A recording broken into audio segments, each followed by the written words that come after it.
Ladies and gents, if you have been watching my channel over the last 2 years, which I hope you have, that might be why you're here now, the title of this video may be very confusing to you. And I understand, right? I'm going to explain this whole thing and essentially keep people up to date on what's going on with this project. Because I get emails basically every day asking me, hey, look into this project. Have you seen this Kickstarter? I think this is a scam. Have you looked into this scam? And I actually appreciate that because while you guys are doing that, well, you've probably noticed that a lot of my video ideas come from you guys tipping me off, about Kickstarters or about blatant scams. And I appreciate it. It's great. However, I have seen lots of people posting about this. And of course, I'm talking about Scars of Honor. Now, I understand that not everybody has watched every one of my videos and therefore don't have the context at hand. So, I'm going to lay down some context here because I feel that today, of all days, is probably the best day to clarify all of this. I get emails, Twitter DMs, Discord messages, you name it, daily, weekly, and a lot of them recently have been about Scars of Honor, saying, hey, I think this is a scam, can you look into it? And a lot of people don't know that I've already made a video on Scars of Honor. And in fact, I kind of wanted to make this video to clarify it, specifically today, because today is the day that they have launched their Kickstarter. And due to that, there has been yet another massive influx in my inbox of, hey, is this a scam? Hey, I think I've found the next MMO scam for you. Now, if you have watched my channel for the last 2 years, you will know that I have actually been over in Bulgaria on 3 separate occasions, which is where Scars of Honor are located in Sofia. I've been over there and I have actually been consulting with them. So I'm going to just, before I go into this video, because I feel it would be a very biased take to say I've consulted for these guys, no, it's not a scam. So I think I need to quickly just lay it all out on the table, flop it out.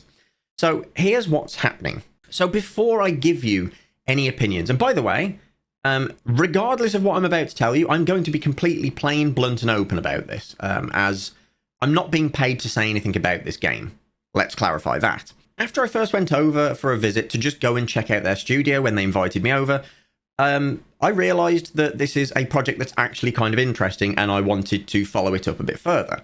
Now, originally, I'm going to be honest with you, because I was honest with the CEO about this.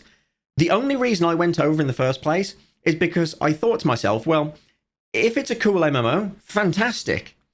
If it's a scam, fantastic. I've got content, right? Content to make. Now, after going over there and meeting the team and looking behind the scenes, I was pleasantly surprised to find out that this wasn't 2 guys in a basement with a fake office that they photoshopped on their website, like pretty much every MMO that is claiming to be built.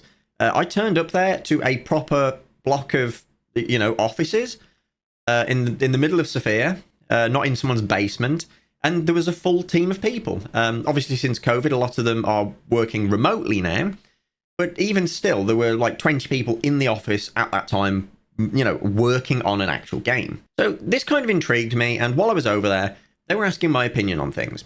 What do you think of this dungeon that we're making? What about these boss mechanics? How do you think this skill system should work? What about these abilities? We sat down for a whole day chatting about this, and you guys have probably seen me in some photos at the Beast Burst Entertainment office, and some people have, I guess I understand why they assume this. People have assumed that I am working for the company. I'm not. They have paid to fly me out there on numerous occasions and paid for me to consult. Basically, sit down with them, go through their plans and tell them this is a bad idea because XYZ. This is a great idea because XYZ. So with that said, that is what I had been paid for over the last 2 years, but I am not a developer for them. I am not a shareholder or anything like that, okay? So with that said, and the increased volume now of people asking me about this game, if it's a scam, I feel I can at least offer a very unique perspective into this game and this company. And to clarify, this was part of the clause when I was consulting, that I could still talk freely, openly, and candidly about this game. And obviously my thoughts around it, including what I said to them in consulting, within reason. And basically tell you guys what I do and don't like about this game. So before I go into my in-depth explanation here and my unique perspective, let's just take a look at the Kickstarter, shall we? Because give you guys some context. If you guys want to follow along, there will be a link on screen and in the description. Full disclosure, that is a referral link. So let's jump in and look at this. So yes, they are looking for £200,000 rather, and I want to clarify this now because I can give a unique perspective, right?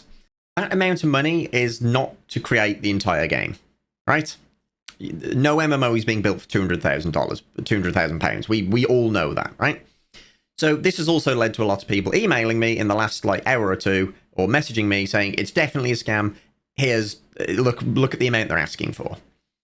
So they actually clarify this themselves in the campaign, but I also have this perspective. But I also have a unique perspective where I know this from looking from the inside out. I've seen their finances; they've been shared with me. Their kind of runway and everything, investment tables. I know all of this. So to clarify, the money that they have already had invested in this, I don't know if I can tell you the exact amount, so I'm not going to. But I'm going to tell you this: they have already had over $1 million invested in the game, well over $1 million. They have also spent well over $1 million already on the development of the game, on the development, employment of people, all of these things, on software, hardware, you name it. They've already spent a load of money. They've spent more than they're asking for now. So what I'm saying with that, and like I say, they mention this down in the campaign on Kickstarter as well. So let's say they raise the 200,000. It would be absurd and stupid for them to run with that money, like a lot of other companies have, because here's the thing. Their company's already like $1 million down, at least $1 million in the negative, right? Because the game's in development. This money wouldn't even pull them out of the negative. So it's not a case where it would make any sense for them to run with this money. Also, the game is going to be free to play on launch, which is really important. They're not asking for any money from people, aside from the Kickstarter. Now you might be thinking, so why are they asking for £200,000? Is that the make or break? Is that the big difference? No, unfortunately, investors that are investing in MMOs and big projects like this, they use Kickstarter as a metric to kind of gauge in player investment, not money wise, but player interest, I guess, is the right wording for it. So that is why they are doing this. They've got investors already that, like I say, have put $1 million or a couple in their pockets for this. And when they come to the next round of funding, to be able to get more money and better rates on these investments from the investors, they have to prove that people are interested. And unfortunately, for an MMO that requires such a big budget, it doesn't look great doing that on Kickstarter. However, that is how it works, unfortunately. Same goes for a lot of small indie games now. They're counted as unreliable, so an unreliable or unproven investment. So yeah, the investors want more proof. I guess that makes sense, right? And getting into what this actually is. So Scars of Honor is an old school MMO. And I'm going to clarify a few things about this, because a lot of people seem to not understand what that means. A lot of people think that means we tried to make an MMO and it doesn't look great, so we're calling it old school.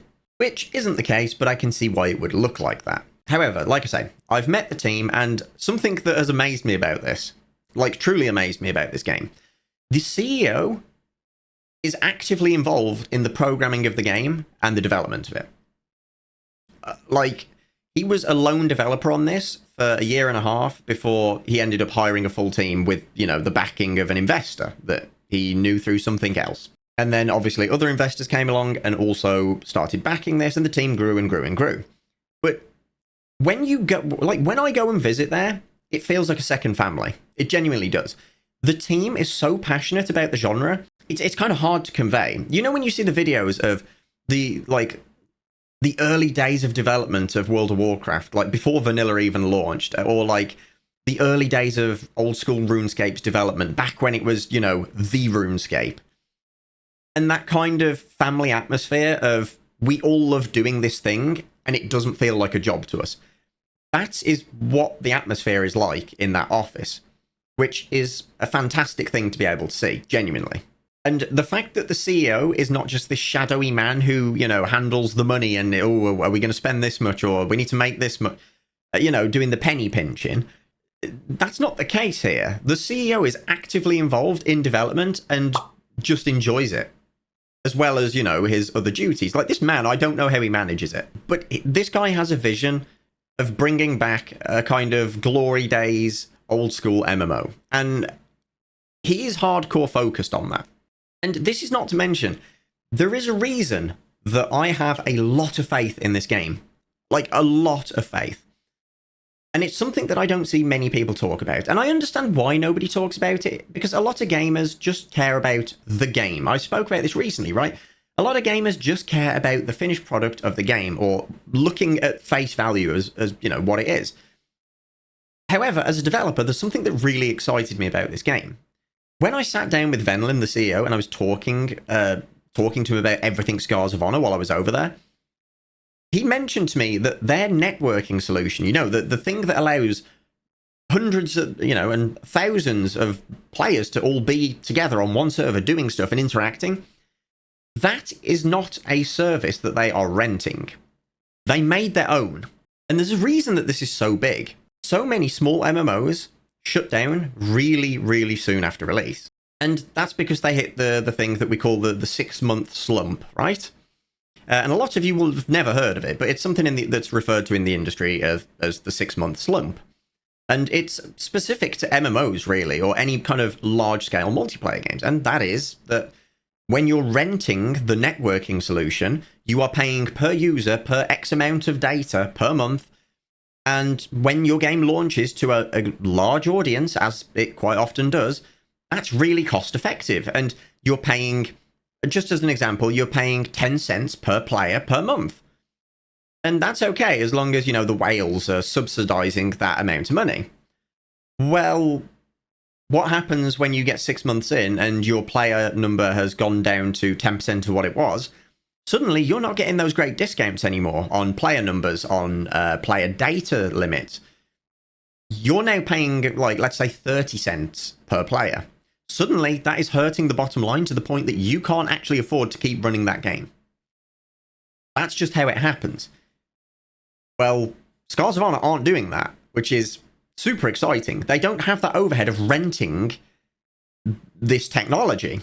They've made their own. And I don't know if I should be saying this. I don't know if they want me to say this, but I'm going to say it because, hell, it gives them credit, right? And I guess you guys kind of want an update on this anyway. They actually gave me access to their networking tool, to their engine, to test it and mess about with it, like the code and everything. And it's really good. It's really good to the point that we're going to be using it for Nightmare World. That network solution that we've been looking for our game, we're actually going to be using theirs. Because it's one of them things that it's such a good networking solution that we were going to design anyway, or something very similar to that. Why would we not just use the thing that already exists? There's no point reinventing the wheel. I hope that explains to people how serious they are about this game, that they have fully designed their own technology because they know it will keep the costs down, meaning they won't hit the 6-month slump. Sure, they will still have other costs, but this is one of the major ones just removed because they own it. Something worth noting here, Scars of Honor is crossplay. Tablet, PC, mobile. And this is one of the things that actually excites me about this game. Most MMOs make a mobile version of their game. And they, you know, have separate accounts for each, or your progress doesn't carry from one to the other, or you're not playing cross-play with each other. Well, this was built from the ground up, based on that networking engine for this. Meaning you can be playing on your PC. You can then go out on the train or on the bus, play it on there on your phone, and then when you get to work, just pull out a notebook or something, and you can play it on there as well. Just like I do daily with old school RuneScape, which is fantastic. That is one of the reasons I'm still stuck on old school RuneScape. The fact that I can just play it anywhere, and it doesn't have to be high-end raiding or anything like that. I mean, you'd be stupid to try high-end raiding on mobile. But do you know what? You can do the more menial tasks and skilling and crafting, all that sort of stuff. You can do that on mobile. What's not to love about that? And to clarify, I have seen the very early tests in the studio of it running on mobile, crossplay with a PC in the same room. So yes, it's a thing that exists, and that again is something that I can offer some personal experience on. which I think is, you know, it's really cool. So I said I was going to give a very unbiased kind of opinion and explanation to you guys of this game. There's a lot of things it does right, but there's one thing that I'm a bit caught up on, and I've told them about this, and it's too early to see if this is going to change yet or if this is going to stay the same. The team that started this game were heavily inspired by World of Warcraft. They are all WoW players. They love the game, and it's a passion of theirs, right? And they loved the very early days of WoW, and I understand why, and that is not something to be ashamed of. Everyone takes inspiration from somewhere, and WoW is just one of the titans of the industry, right? However, I think they take too much inspiration from WoW currently. I mean, I'll just show the world map for now, right? Like, to be completely honest with you. The world map is very, has naming and shape similarities to World of Warcraft and the Azeroth map. Okay? And I have told them this. I've told them that they draw too much similarity to WoW, and that I kind of wish they changed that, you know? I think it loses a bit of its own identity due to that. They do, however, have lots of cool races that they're awesome. They're really unique. They've got cool classes that aren't in WoW, that aren't in any of the other older MMOs. So I like that. I think that's cool. So in terms of the races, for the good guys, they've got humans, high elves, dwarves, and the Baron. And for the big old baddies, they've got the Infernal Demon, the Undead, the Orc, and the Gronthar, which are like pig people, which is a really cool race, and the model for that was so well done. Like, fantastically done. Class breakdown. We're just going to rapid fire through these. We've got the Assassin, we've got the Druid, we've got Mage, Necromancer, Paladin, Pirate, Priest, Ranger, Warrior, Witch. And I'm going to be completely honest, Pirate is something that absolutely needed to exist in WoW for the longest time. They tried to push Hunters and Rogues towards that occasionally, but it was never a full-on Pirate. I mean, I think Rogues did have their Pirate phase at some point in WoW, but like, you know. Okay, the game systems. So this is something that I guess a lot of people care about. So this game puts a heavy focus on interaction between players and team building and making friends, right? Now, I know that this, to a lot of people, will be a turn-off, because a lot of people will immediately draw comparisons to things such as Dungeon Finder in WoW. A load of people hate Dungeon Finder, and they loved the idea of gathering friends together and just going into a dungeon physically. And honestly, the experiences were genuinely better then, because they were people you knew, you relied on them, well, you could rely on them, and it was good all round, right? Whereas with the Dungeon Finder, you were thrown in with random people, and because of the lack of cohesion in a team, companies like Blizzard had to start lowering the barrier of difficulty, and then the dungeons just felt sloppy and meaningless and inconsistent. So, and you know, there used to be a time in MMOs when people on servers had an actual legacy. Like, they made a name for themselves. I mean, I'm just going to say this now. There was a gnome mage in World of Warcraft when I used to play called Pint, who a lot of you now know from YouTube, probably. But back in the day, I knew Pint from being an absolutely legendary raider. Pint was dragged in to absolutely every raid, which was really cool. And when Pint wasn't raiding, she was sat on the steps of Stormwind Bank, just hanging out. And everybody knew who she was. So it's really cool. You don't have that. You don't have that in games anymore, or at least not to the extent that you used to. So I guess it really is a case of how you kind of want to interact with the world, how much thought you want to put into meeting up with friends, making friends, and kind of keeping friends in the game, I guess. It totally comes down to that. I mean, I know it's not for everyone, and that's completely understandable. Of course, they're also going to facilitate some things, such as if you need an item crafted, but you don't have any contact in-game, you can post it on the quest board for offers, you know. If it's a high price, reduce it by improving the materials that you're giving, not just for crafting. It's not just for crafting, but you can hire help for gathering the materials. Like, it's a really cool concept, and I think it will see a lot of use because of the fact that the game is so heavily so heavily leaning on the friendship element and the, you know, the good old days when you used to know all the people in your guild and you used to have very close contact with them and there was an actual friendship there. If it's going to be like that, and that's what I see them aiming for, I think it's going to be really fun. So the next bit that I think is really cool is their mounts and pet system, which is going to have a breeding system built into it. I haven't seen anything of that yet as far as it goes behind the scenes.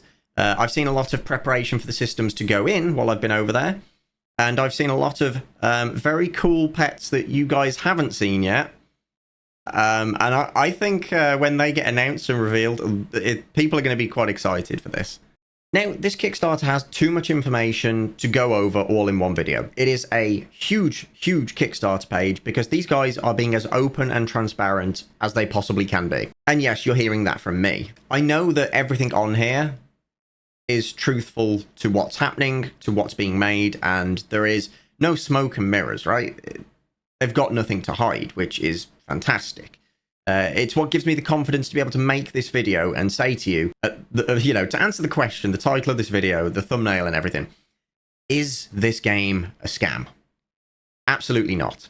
If it's a scam, it's the worst scam that I've ever seen because they have actively lost millions in the process of making a scam.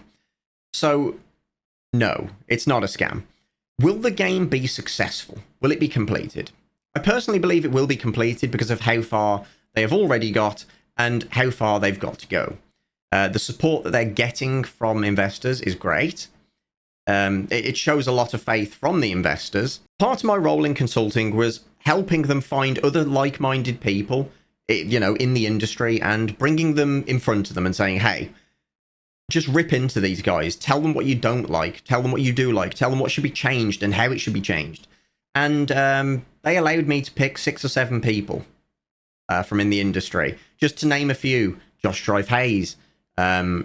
and Mrs. Sticks from MMO Bite, the streamer Queenie, and I've also put them in touch with the streamers Nightinator and Rage Darling. And I've done this because between all of those people, they have a large variety of MMOs that they have played across many different genres. So I've introduced them to the team to have them flown out and to have them consult with them as well, to give them many different perspectives on one thing, right?